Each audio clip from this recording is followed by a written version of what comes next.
violence and other kind of violence.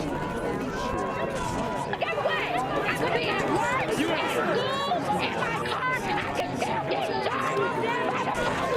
But I can get shot anywhere. So it is what it is.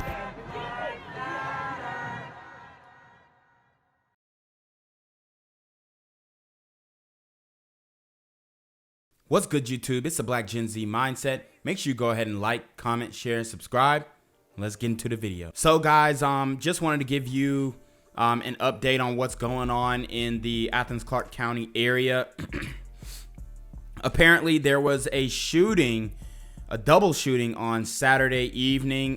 The Athens Clarke County Police Department is investigating after 2 men were shot Saturday. According to a release from the department, officers arrived at the scene around 6:40 p.m. in the area of Hickman Drive. They found a 23-year-old male and an 18-year-old male who had both been shot. EMS took both victims to a local hospital with non-life-threatening injuries. So they're okay, but I just kind of want to show you that area where it is. So the Hickman Drive area is around the Bethel Midtown Villages, which is a housing project in downtown Athens. It's pretty much behind all of the bars. So, you know, just a little background on this area. You know, it's a pretty hood area, and what happens is some of these guys, they'll go from this housing project and then ease their way over to these areas over here where the bars are. You know, rob somebody really quick and run back to the projects because it's pretty close. So that was like the model for crime for, I'd say, like the past 5 years up until now. They're having a little bit more gunplay. So if you are in this area, man, you don't want to wander off too far. They have Hotel Indigo right across the street, which is a pretty nice hotel. And then they've got the Uncommon apartment complexes as well, which are right in front of the housing project. So, you know, if you're in this area, just make sure that you are, you know, staying vigilant. Usually anything that happens usually is concealed in this area, doesn't really spill out that much. But there is a strong possibility that things could be changing. Especially now with how the climate of crime is going and criminality and the emboldenment of criminals and stuff like that, you know. So just be aware if you are in that area, and, you know, be safe around here, guys. All right. So we have another story. A Mississippi woman and her companion ate out of Waffle House while her 2 teen daughters were locked in the back of a U-Haul. Authorities, okay? So Kiwashana Jackson, 34, of Laurel, and Zachary Combest, 31, these are grown people, all right, were each charged with felony child endangerment, according to Jones County Sheriff's Office online booking records.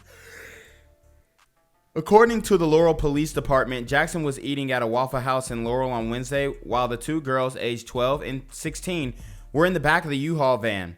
The Laurel Leader Call reported the older child had special needs and is reportedly autistic. Okay, so for some reason, this woman and her little boyfriend did not bring the children into the Waffle House. And this is another example of, you know, a lot of these negligent single moms out here, right? They're putting the D over the livelihood of their children. I don't know what would possess an adult to place 2 children in the back of a locked van while they go enjoy a meal, Laurel Police Department Chief Tommy Cox told the newspaper. It's unfathomable.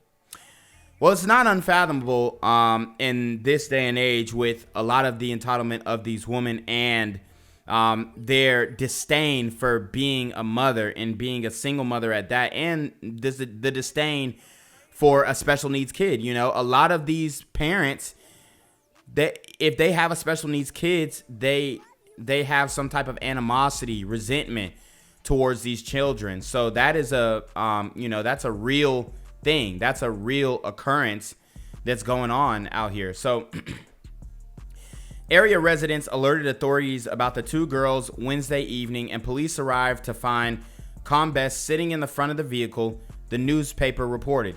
Police then entered the back of the van and discovered the two girls. There was no ventilation in the vehicle, according to the leader call. Jackson said during her initial appearance that both children were hers.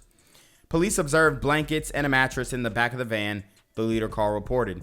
Combes told police the children had been in the back of the van, but not for a long period of time, according to an arrest affidavit. Combes also told officers that Jackson was inside a nearby roadway inn, located next to the Waffle House, and had the keys to the U-Haul, according to the affidavit. Child Protective Services took the children into custody, the leader call reported. Police took Jackson and Combes into custody. They were appointed public defenders, the newspaper reported. So this is the woman who left her kids, one of her kids with special needs, in this U-Haul van, okay? And it's almost like, okay, yeah, this is a likely suspect, all right? This is a likely suspect. And it's pretty disheartening that a lot of our sisters out here, you know, are moving in the way that they do. You know what I'm saying? Doing the neglect to their children.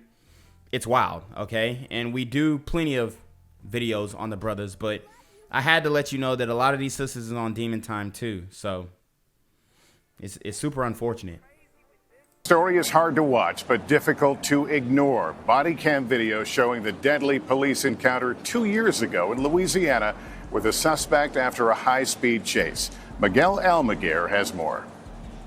In video obtained, released, and edited by the Associated Press, the brutal and violent arrest and subsequent death of Ronald Greene is captured on body camera. After a dangerous high-speed pursuit, Louisiana state troopers pulled the 49-year-old black man from his vehicle. So notice how they said 49-year-old black man. If you go back into my clips, whenever it is a crime that was perpetrated by a brother, they always neglect to say the race. But when the police do it to a brother, right, they're saying the race. You know, it's pretty weird. We all know that it's for a certain agenda, but they just kind of skipped over the fact that this guy, Ronald Greene, was going on a high-speed chase, reaching speeds up to 90 to 100 miles per hour, which he could have killed somebody, running away from the police that fast. Taser. Greene is seen being tased multiple times, but much of what happened is off camera. I am sorry. During the graphic and disturbing video, Greene is also repeatedly punched, put in a chokehold, and dragged face down through the dirt. His family says after Greene was shackled, he was left for 9 minutes without aid, as officers used hand sanitizer to clean their bloodied hands. This guy ain't got AIDS. The video is probably one of the most disturbing videos that I've seen of police brutality. It invokes the image of what you might imagine slave catchers look when hunting down a runaway slave. So he makes a parallel to slave catchers running down a runaway slave. This is, it's not the case, okay? For one, the dude took the police on a high-speed chase. For two, he did resist arrest. When they told him to get out of the car, he didn't get out of the car. He's talking about he's scared. He's making a fuss, doing all this stuff. I will give. They beat the crap out of him, you know? But he was resisting the whole time. It's like, bro, doing all this extra stuff, is it really worth your life? Greene's family says Louisiana state troopers tried to cover up the 2019 beating outside Monroe, first telling them he died in an impact from the crash. With a civil rights investigation underway, the LSP says their investigation remains under review by federal and state authorities. You think your son was murdered? Oh, yes. They beat him with the purpose of letting him just die. 2 years after Greene's death, his family says they want justice, while some of the troopers involved remain on the job. Look, and I'm definitely not saying that this guy was a bad guy. I don't really know. I'm not sure of what priors he had, why he was running so fast, why he started tripping out. They definitely went overboard, you know. They beat the crap out of him. It looks like when they did have him subdued, they kept giving him body shots, okay? But he was resisting majority of the time. So it's like, for one, as black people, if you have that real fear for the cop, I'm sure his mom taught him, you get pulled over by the police, be respectful, keep your hands on 10 and 2, all these things. But it's just like crazy that this guy goes on, takes the police on a high-speed chase.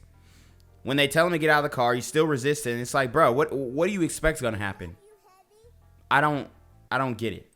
Miguel Almaguer, NBC News. Newly obtained video by CNN shows haunting images of Ronald Greene's last moments while in custody of Louisiana State Police in May of 2019. Why'd you run from him?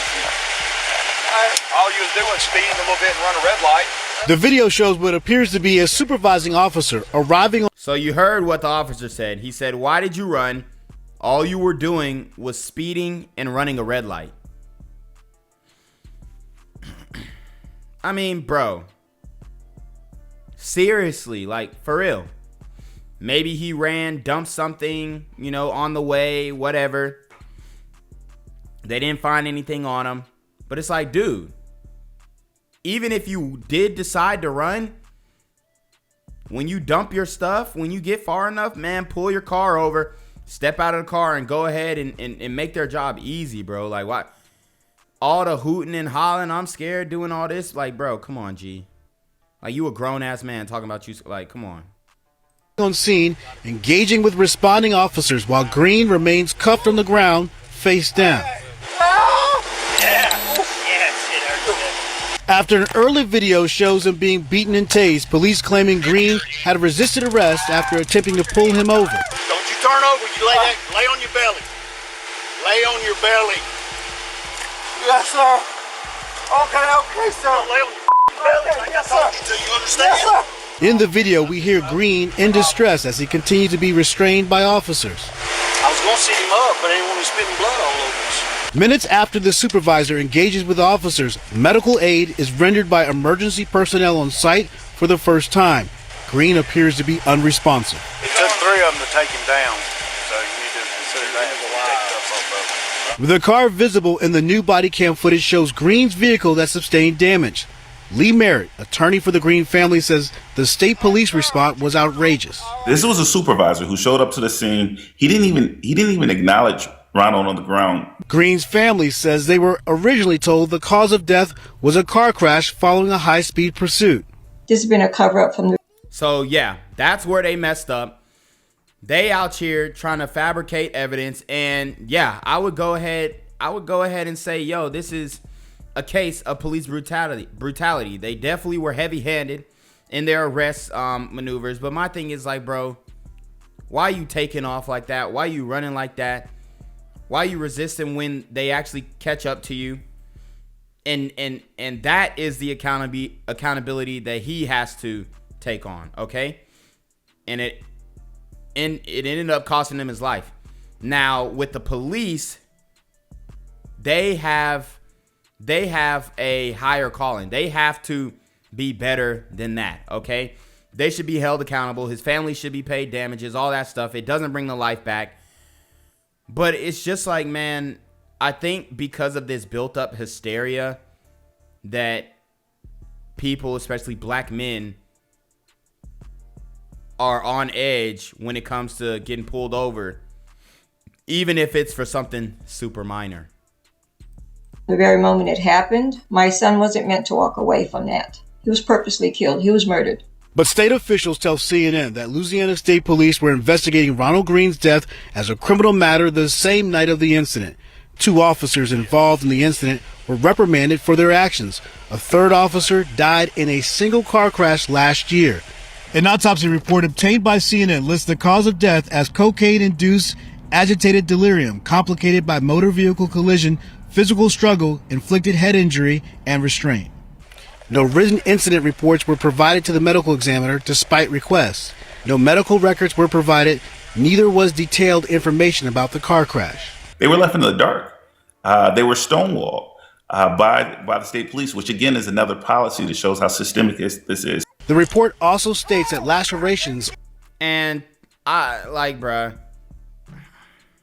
when they talk about systemic, look, it's these individuals who are part of the police trying to cover their own ass. It's not like the whole police force is down with it. Even you have some dissenting voices in the police force. And I'm going to show you that video next.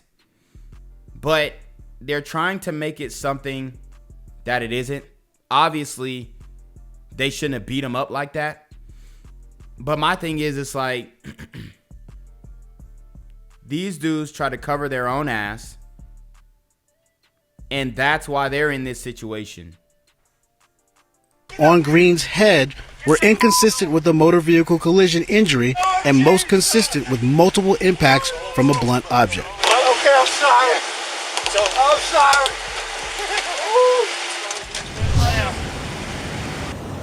Aaron, look, this video is tougher and tougher to watch. You understand why the family is in so much pain. I will also tell you, though, it's because of these leaks that really has this whole country talking about this case. It's good to see the state authorities talking about releasing all the video. I will tell you, the source who provided this video to me wanted to make sure it got out into the light. They wanted to make sure this investigation finally stopped being on pause. They want to see it move forward because obviously 2 years is a long time. And like one argument was made to me today, it's not like new investigative files are going to be found. They want to see something happen with this case. They want to see these officers held accountable so you can understand the press for the conversation to move forward. With another bombshell interview from Chris Nakamoto. We're learning tonight rank and file troopers pushed for their colleagues to be arrested after Ronald Greene died in state police custody 2 years ago. Case notes leaked to us show what appears to be a cover-up from the very beginning. There's much more from the investigative unit and Chris Nakamoto this evening. Sylvia, Michael, the notes show while those at the top tried to cover up Greene's death, the sergeant investigating pushed for arrests to be made. Documents are painting a picture of that investigator being stonewalled by those in power. You do more digging and you find more cases like that. Louisiana State Trooper Carl Cavalier is risking everything to share his story. I think it's criminal charges, damn it. It's a risk that comes with unknown consequences. May 26, 2020, Jared brought the thumb drive back with a copy of the case file. And whether he'll still have a job tomorrow. The department decides to part ways with me. I want to say I'm fine with that in a sense because, I mean, I love what I do. He gonna get a check. Everybody is about to get paid. These cops absolutely were wrong. And it sounds like this brother is speaking out. So, you know, kudos to him. My thing is, it's like preventative measures. That's all I'm going to say. I love my career, but we still have murderers in my eyes on the job. We still have guys who's either been slapped on the wrist for their roles in this Ronald Greene incident, or just went unpunished. They're still patrolling the streets. And you know what I will say? They got to come down hard on these cops. They really do. And this is not, you know, me caping for Ronald Greene or anything like that. It's just the facts, man. They got to be held accountable. You know, they should have handled it in a lot better way. Okay? They really could have handled it in a lot better way. Because at a point, once they ganged up on him and stuff like that, he was done. They didn't have to hit him with the body shots and all that. I mean, they beat the crap out of him. And still left on the job. Let me see your hands, mother. Come here, mother. In his words, he's talking about some of his colleagues in the Troop F area. I'm scared. Who he believes played a part in the death of Ronald Greene. He said Baton Rouge FBI was taking over the case. Cavalier feeling compelled to come forward after seeing the videos and hearing Ronald Greene's mom speak. Me seeing Miss Mona Harder, Ronald Greene's mother on TV and just having a feeling of, you know, what if that's my mother? What if Ronald Greene was me? Cavalier bringing the W. So this is the part that I have a problem with. What if he was me? What if he was me? Look, I'm not finna go take the police on a high-speed chase. And I'm sure this brother right here would not have taken the police on a high-speed chase. Okay? That's just the real deal. Maybe, like I said, maybe Ronald has something on him. He was trying to dish it off in the high-speed chase and get it off of him. Cool. It is what it is. You know what I mean? If that was the case, then look, I understand. But at the same time, bruh, it's just like he escalated the situation. The cops should have been the bigger man and handled it, you know, in a better way. But at the same time, it's just like when you go down that road of resisting arrest, you're gonna end up taking a big L. And that L for Ronald Greene was a loss of life. BBRZ investigative unit, the notes of the trooper who investigated Ronald Greene's death, Albert Paxton. May 27, 2019. The notes filed away with state police top brass. Albert Paxton is emerging as a trooper who wanted to do the right thing. He took extensive notes, appearing to be stonewalled. The former Colonel Reeves, I would say he needs to go to jail. Anyone just a part of the cover-up. Anyone part of the cover-up, everyone on the scene that night. I completely agree. Who either failed to act or act inappropriately, for sure. Our sources at State Police say Trooper Carl Cavalier's interview with us was unprecedented. Cavalier says he decided to speak out because there are a number of troopers that are about standing for the right thing, and they want the cover-ups to end. He feels like he's giving everyone a voice. Some of Paxton's notes show 7 days after Greene's death, Albert Paxton writes, "We felt we should arrest Hollingsworth." Hollingsworth seen on body camera footage beating Ronald Greene. On May 27, 2019, at a golf tournament, Colonel Kevin Reeves is approached about this.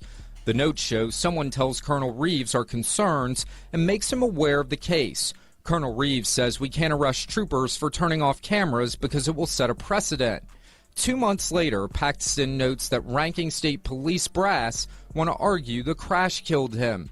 The district attorney in Lincoln and Union parishes, John Belton, meets with investigators on September 9, 2019. We show him the video and go over the entire case. Mr. Belton says the video was the worst thing he's ever seen. Yeah, so the police are trying to paint this picture that he died from the crash. Obviously, we seen him get beat up. Okay, so I'm actually surprised that this story isn't getting more coverage, okay?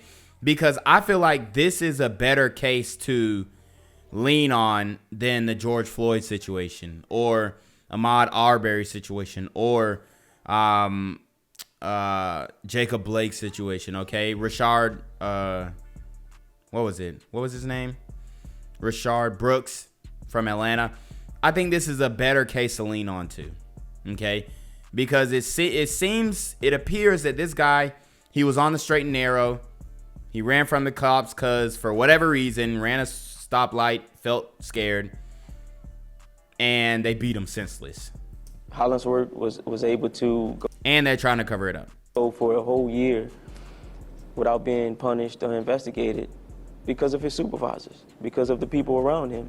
Had the same mindset that he had. I beat the ever living out of him, choked him and everything else trying to get him under control. And they were okay with what he did. You can tell it's some country, you know what I mean? It's some country Louisiana type vibe. So look, hey, I'll give it to him, man. Was it racial? Would they have done the same thing with a white man? Who knows? Would they have covered it up if it was white man? Who knows? Okay, but we can definitively say that the way that they handled this was absolutely wrong. Yeah, they should be held accountable. We requested an interview with state police about this story. We also asked if Paxton notes would be turned over to the Department of Justice and whether Cavalier would be disciplined for speaking out as a whistleblower. Those are all questions they have not answered. Gang violence and other kind of violence. You So